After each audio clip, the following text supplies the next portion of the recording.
These gentlemen and their company are responsible for actually me being here because 13 years ago, I had what should have been a life-ending accident. And because of the services, the aeromedical services that you guys provide, I am not only alive and functioning and not a quadriplegic. So, welcome to Hangar X Studios, where former fighter pilot and host John Ramstead takes us on a journey across aerospace as it enters an historic period of innovation and transformation. Our guests include aviation experts, pilots, financiers, military leaders, and innovators of all types. Buckle up for another episode of Hangar X.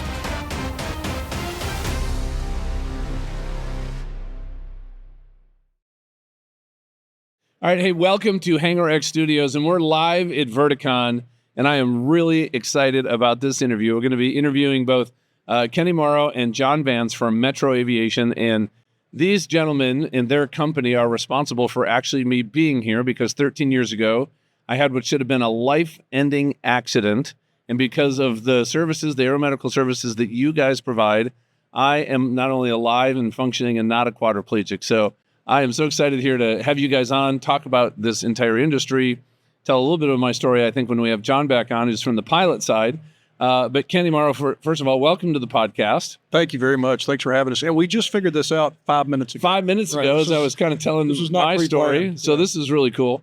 And you really sit in the COO and CFO seat for Metro. So tell me a little bit about kind of Metro and what differentiates Metro from other maybe aeromedical services that are operating out there. Sure. So Metro Aviation is a family-owned business. So Todd and Mike Stanberry own the company. It was formed in 1982, so we're 43 years old.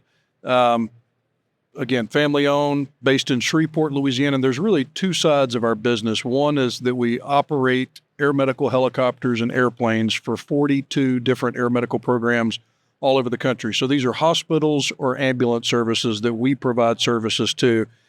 We provide all the pilots, we provide all the mechanics, the parts, the work, the support, everything that goes into flying those aircraft on our Part 135 certificate. We contract with these hospitals and ambulance companies, and they provide the entire medical crew. So we're everything Part 135 aviation.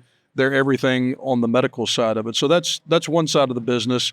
The other side of the business is that we perform helicopter and airplane completions. So when you purchase a helicopter, it's not like going down to the Chevy dealership. So you get basically the green airport. We get the green aircraft. You get the green airframe. There's no interior. I mean, very minimal interior, very minimal avionics.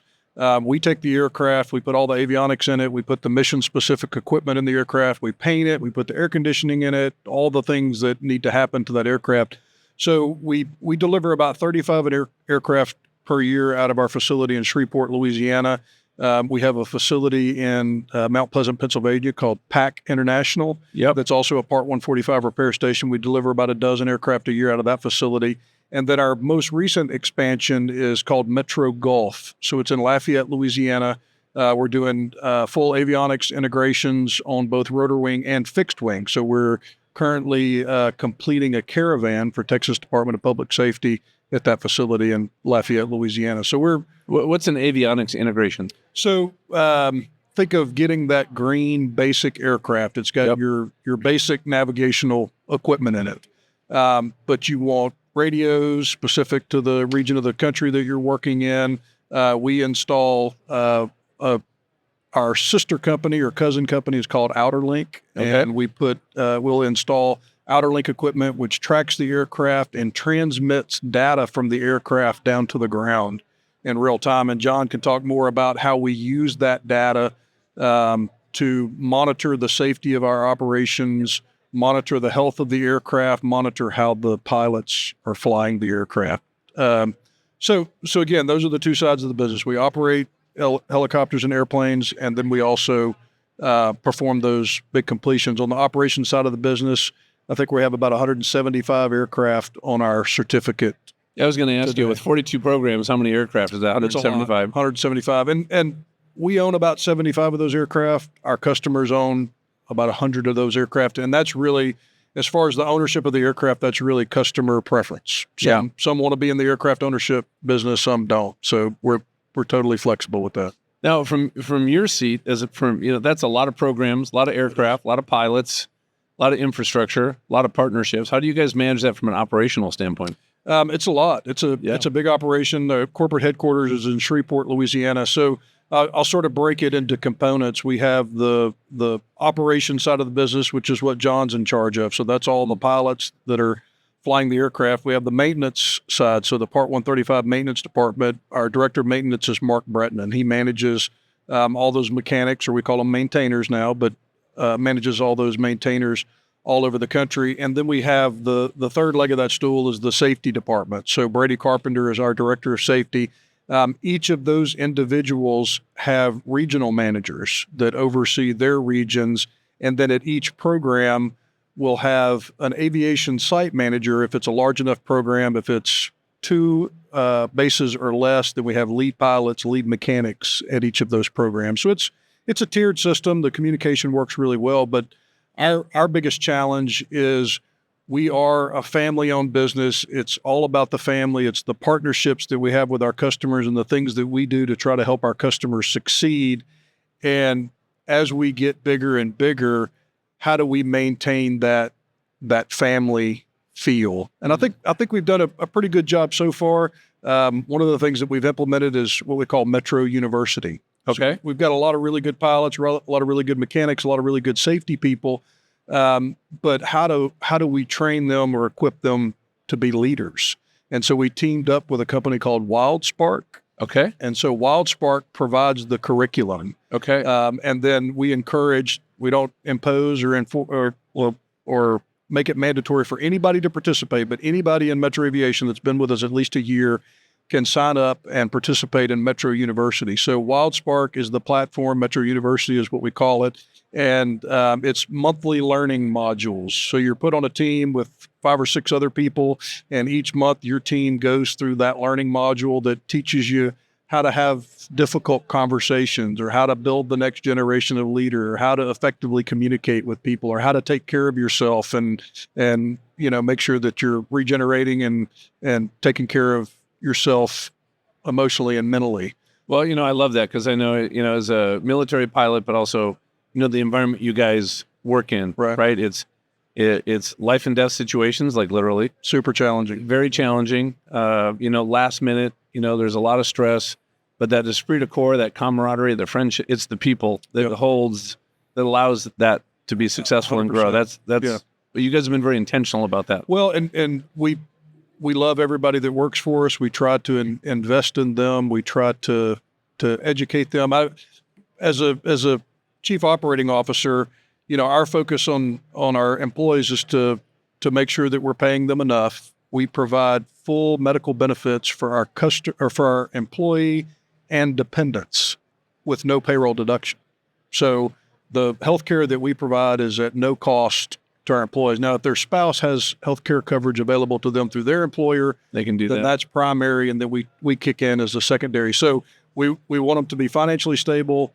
We want them to be healthy. And so I tell our guys all the time, if you come to us 30 years old or younger, you should be able to retire at least a millionaire and be perfectly healthy if you take advantage of all of our healthcare benefits. So that's our goal for our employees, is they get to that retirement point, they got at least $1 million in their I'm going to sign up for be a pilot for you guys, John, as soon as we're done here. Although I don't know how to fly a helicopter yet, but I am willing to learn. We have fixed wing as well. Okay, good. Yeah. Hey, question for you too. In our last couple minutes that we have too, and we're here at Verticon, and I know you guys have been you're forward thinking with innovation, and there's a lot of new platforms coming on. Sure. Powered lift. Yep. Vertical takeoff, longer range. 600-700 miles, and then there's companies like from Joby and Beta and even unmanned like Elroy. There's a lot of platforms out there. How are you guys thinking about what some of the developments that are happening in the world today are going to That's a great question. change or even affect or enhance your mission? Yeah, so there's 3 primary areas that we're focused on, or platforms that we're focused on for the future. So the first is the Airbus H140 that was just unveiled yesterday morning. So we signed on to be one of the launch customers for that aircraft. So we're committed to the first 12, and then we have an option for 24 more, which is a big commitment. And that's a bigger twin engine helicopter. It's a bigger twin engine. It's the evolution of the EC-135. Yep. They haven't said that it's replacing the 135. It fits that gap between the 135 and the H-145. So we're committed to that aircraft. We're already working to design an air medical interior. So when that first aircraft gets to the United States, we get that air medical interior certified and can start pushing those aircraft out. So that's a really exciting development for our company. The second thing is we've partnered with Leonardo Helicopters on the AW09. So we've committed to buy the first 30 AW09s that come to North America,